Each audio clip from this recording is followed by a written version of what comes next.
السلام علیکم ورحمۃ اللہ۔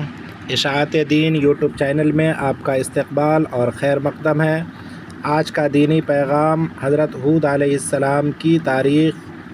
جب قوم عاد شرک و بت پرستی میں حد سے بڑھ گئی تو اللہ تعالیٰ نے حضرت ہود علیہ السلام کو نبی بنا کر ان کی ہدایت کے لیے بھیجا۔ انہوں نے قوم کے لوگوں کو توحید و عبادت الہی کی دعوت دی، شرک و بت پرستی اور لوگوں پر ظلم و ستم کرنے سے منع کیا۔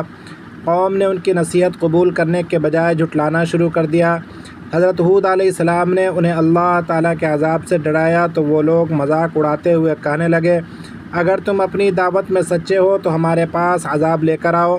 اللہ تعالیٰ نے اس ہٹ درمی اور مطالبہ پر 3 سال تک قحط سالی کے عذاب میں مبتلا کر دیا، جس کی وجہ سے ان کے باغات و کھیتیاں سب برباد ہو گئی۔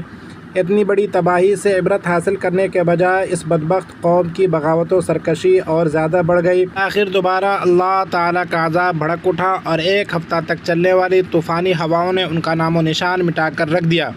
قوم عاد کی ہلاکت کے بعد حضرت ہود علیہ السلام اہل ایمان کو لے کر یمن کے شہر حضرموت چلے گئے اور یہاں 50 سال تک دعوت و تبلیغ کا کام انجام دینے کے بعد تقریباً 464 سال کی عمر میں انتقال فرمایا۔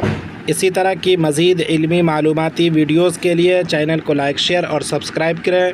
پھر ملتے ہیں، جب تک کے لیے خدا حافظ۔